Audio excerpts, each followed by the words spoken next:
In this video, we propose to lay down the foundation for a treatise on cosmic fire, and to consider the subject of fire both macrocosmically and microcosmically, thus dealing with it from the standpoint of the solar system and of a human being. This will necessitate some preliminary technicalities, which may seem at first perusal to be somewhat obtuse and complicated, but which, when meditated upon and studied, may eventually prove illuminating and of a elucidating nature. When the mind has familiarized itself with some of the details explained here, it might come to be regarded as providing a logical hypothesis concerning the nature and origin of energy, and the relationship between the microcosm and macrocosm. The concept of fire can therefore be analogous to the animating principle of the universe, or the stuff behind ordinary matter. It is the subjective life or purpose behind every form, and from its internal combustion and luminosity creates the perpetual motion of the cosmos.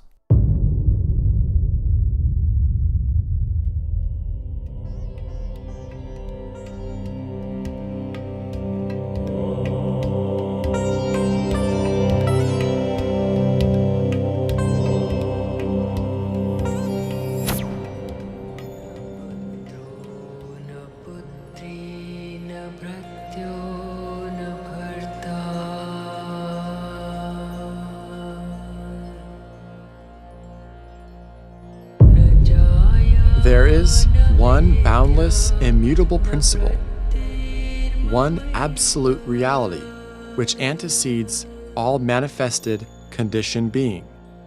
It is beyond the range and reach of any human thought or expression.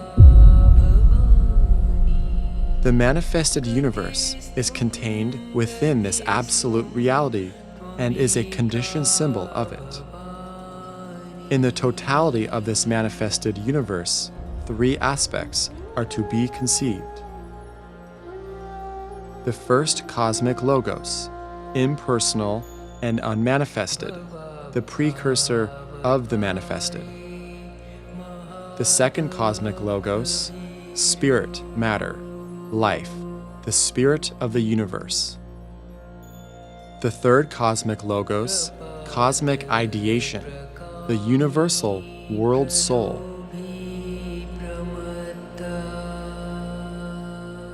From these basic creative principles, in successive gradations, there issue in ordered sequence the numberless universes comprising countless manifesting stars and solar systems.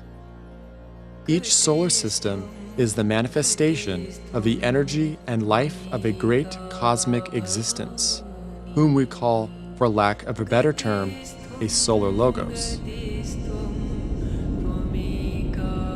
This solar logos incarnates or comes into manifestation through the medium of a solar system.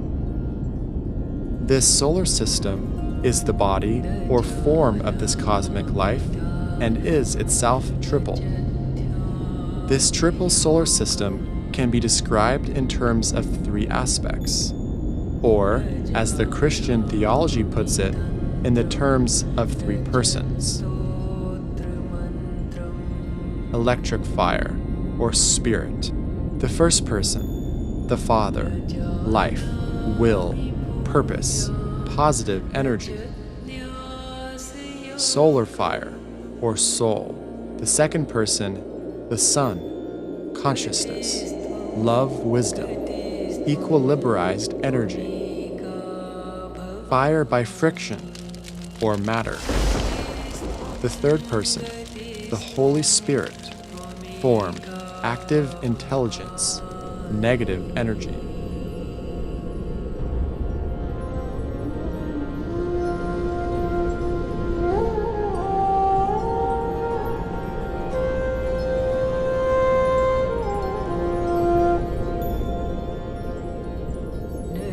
I am that. I am is more than just being. It is becoming the presence that I am that.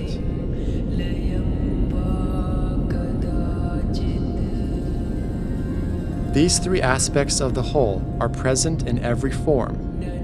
The solar system is triple, manifesting through the three mentioned above. A human being is equally triple, manifesting as spirit, soul, and body, or monad, ego, and personality. The atom of the scientist is also triple, being composed of a positive nucleus, the negative electrons, and the totality of the outer manifestation, the result of the relation of the other two.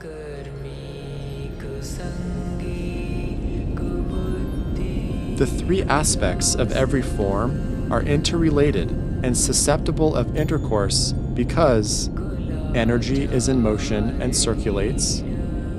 All forms in the solar system form part of the whole and are not isolated units. This is the basis of brotherhood, of the communion of saints, and of astrology. These three aspects of God, the solar logos, and the central energy or force, demonstrate through 7 centers of force, 3 major centers and 4 minor. These 7 centers of logoic force are themselves so constituted that they form corporate entities. They are known as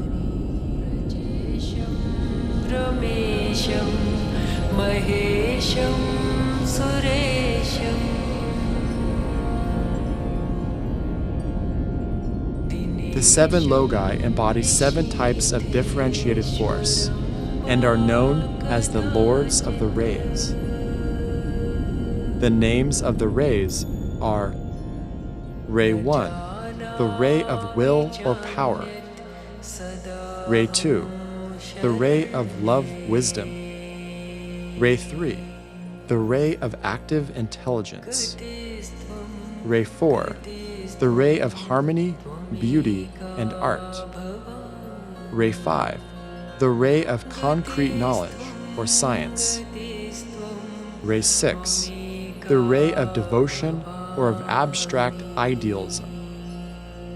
Ray 7, the ray of ceremonial magic or order.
There is one basic law, called the law of periodicity.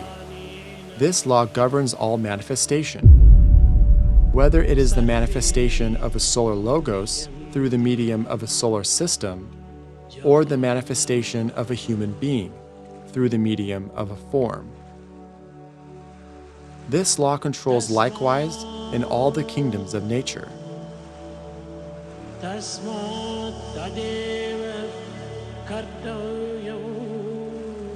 There are certain other laws in the system which are linked with this one. Some of them are as follows. The law of economy, the law governing matter, the third aspect. The law of attraction, the law governing soul, the second aspect. The law of synthesis, the law governing spirit, or the first aspect. Each of these laws manifests primarily on one or other of the 7 planes of the solar system. Each law sweeps periodically into power, and each plane has its period of manifestation and its period of obscuration. Every manifested life has its three great cycles: birth, life, and death; appearance, growth, and disappearance; or inert motion, activity, and rhythmic motion. Knowledge of the cycles involves knowledge of number, sound, and color. Full knowledge of the mystery of the cycles is the possession only of the perfect adept.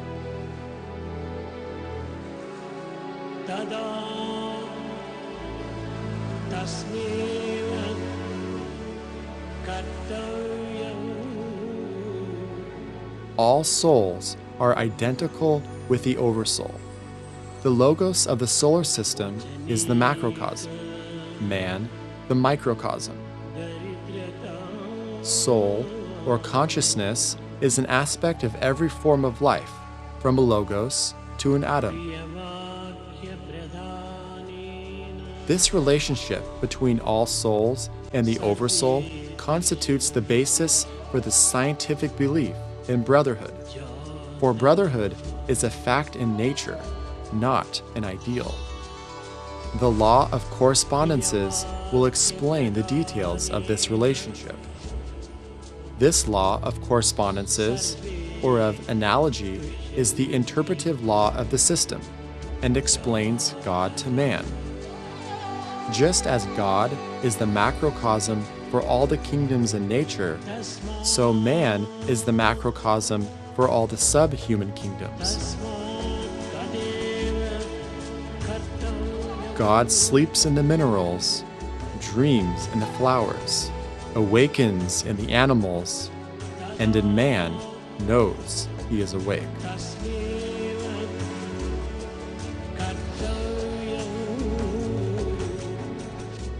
The goal for the evolution of the atom is self-consciousness, as exemplified in the human kingdom. The goal for the evolution of man is group consciousness, as exemplified by a planetary logos.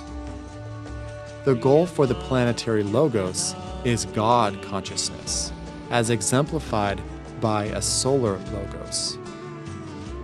The solar logos is the sum total of all states of consciousness within the solar system.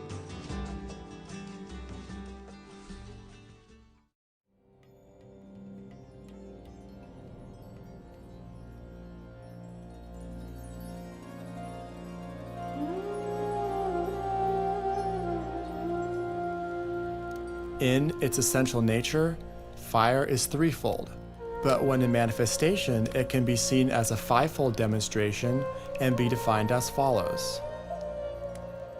Fire by friction, or internal vitalizing fire. These fires animate and vitalize the objective solar system. They are the sum total of the Logoic Kundalini when in full systemic activity. Solar fire, or cosmic mental fire. This is that portion of the cosmic mental plane, which goes to the animation of the mental body of the Logos. This fire may be regarded as the sum total of all sparks of mind, the fires of the mental bodies and the animating principle of the evolving units of the human race in the three lower worlds. Electric fire, or the Logoic flame divine. This fire is the distinguishing mark of our Logos, and it is that which differentiates him from all other logi. It is his dominant characteristic, and the sign of his place in cosmic evolution.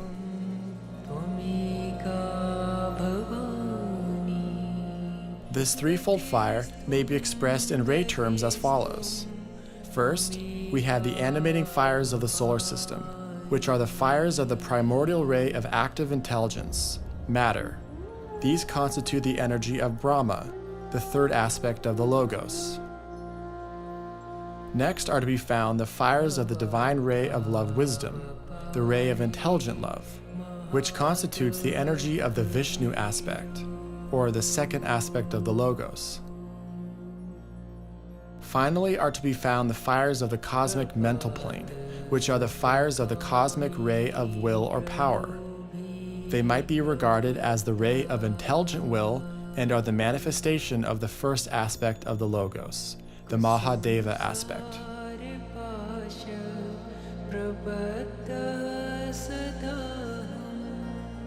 The ray of intelligent activity is a ray of a very demonstrable glory and of a higher point of development than the other two. Being the product of an earlier Makalapa or previous solar system, it embodies the basic vibration of this solar system and is its great internal fire, animating and vitalizing the whole and penetrating from the center to the periphery. It is the cause of rotary motion and therefore of the spheroidal form of all that exists.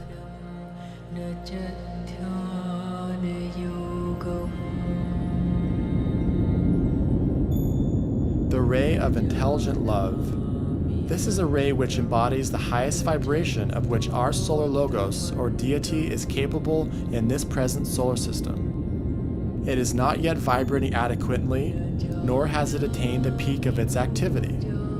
It is the basis of the cyclic spiral movement of the logoic body. And just as the law of economy is the law governing the internal fires of the solar system, so the cosmic law of attraction and repulsion is the basic law of this divine ray.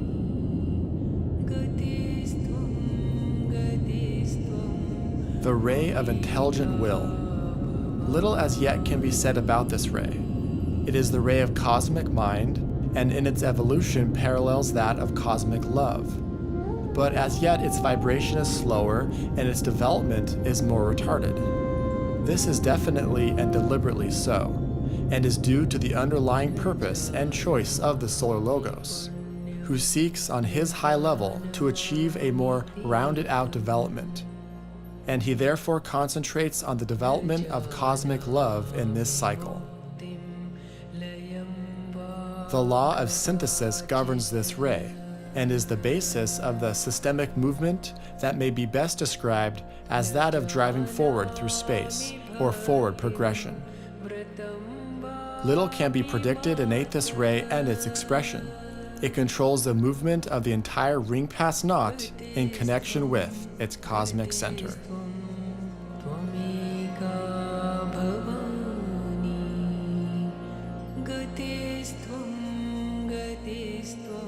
These three expressions of the divine life may be regarded as expressing the triple mode of manifestation. First, the objective or tangible universe. Second, the subjective worlds of form. And thirdly, the great spiritual internal fires that animate and vitalize themselves in a twofold manner. First, as latent heat.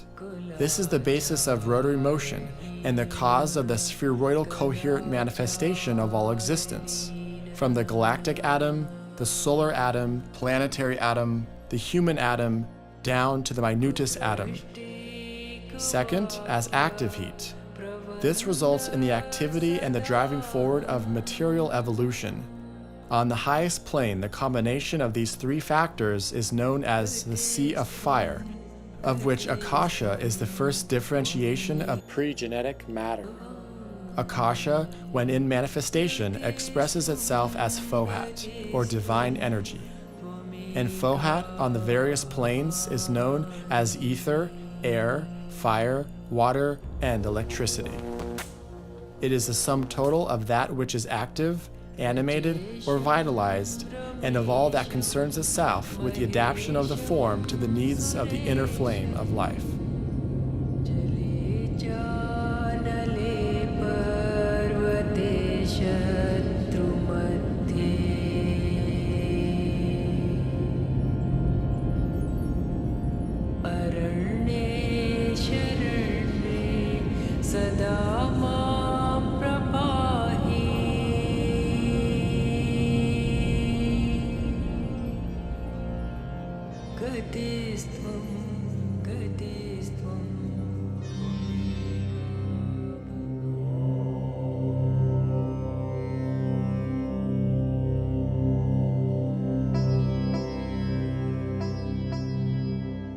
Let us briefly consider, therefore, the correspondence between the greater whole and the unit man, and then consider the sections in which it will be wise to study. Fire in the microcosm is likewise threefold in essence and fivefold in manifestation. First, there is internal vitalizing fire, which is the correspondence to fire by friction. This is the sum total of the individual kundalini. It animates the corporeal frame and demonstrates also in the twofold manner.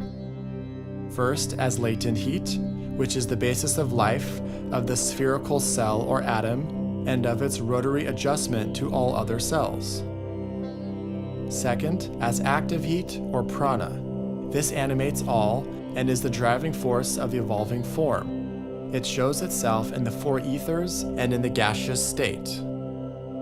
This fire is the basic vibration of the little solar system, in which the monad or human spirit is the logos, and it holds the personality or material man in objective manifestation, thus permitting the spiritual unit to contact the plane of densest matter.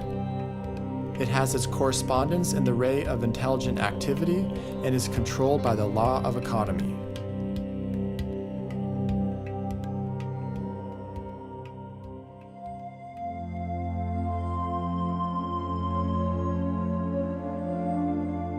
Second, the fire or spark of mind, which is the correspondence in man to solar fire. This constitutes the thinking, self-conscious unit, or soul. This fire of mind is governed by the law of attraction and is its greater correspondence. It is this spark of mind in man emanating as spiral cyclic activity, which leads to the expansion and to his eventual return to the center of his system, the monad, the origin and goal for the reincarnating human being.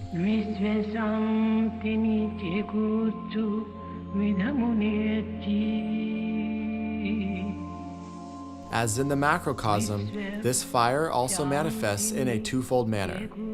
It shows as the intelligent will, which links the monad or spirit with the lowest point of contact, the personality, functioning through the physical brain.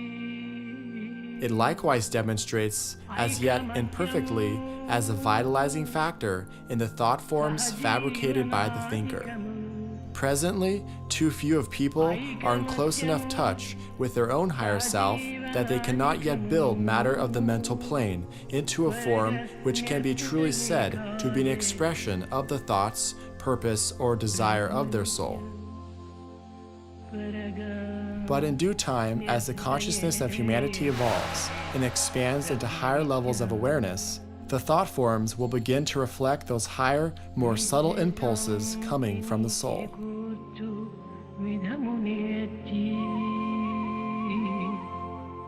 Third, finally, there is the monadic divine flame. This embodies the highest vibration of which the monad is capable. It is governed by the law of synthesis and is the cause of forward movement of the evolving human being. We now come, in due course, to the point of merging or to the end of manifestation, and to the consummation of the great cycle. What shall we therefore find? Just as in the macrocosm, the blending of the three essential fires of the cosmos marked the point of logoic attainment, so too, in the blending of the essential fires of the microcosm, do we arrive at the apotheosis of human attainment for this cycle. When the latent fire of the personality, or lower self, blends with the fire of mind, that of the higher self, and finally merges with the divine flame, then the man takes his fifth initiation in this solar system, and has completed one of his greater cycles.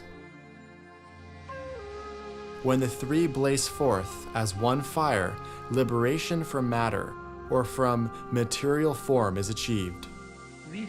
Matter has been correctly adjusted to spirit, and finally the indwelling life slips forth out of its sheath, which forms now only a channel of liberation.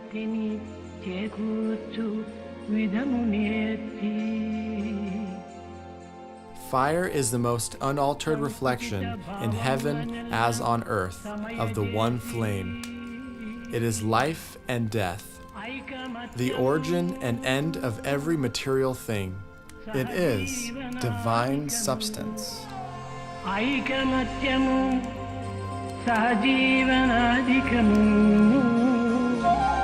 Varga nirputa ekade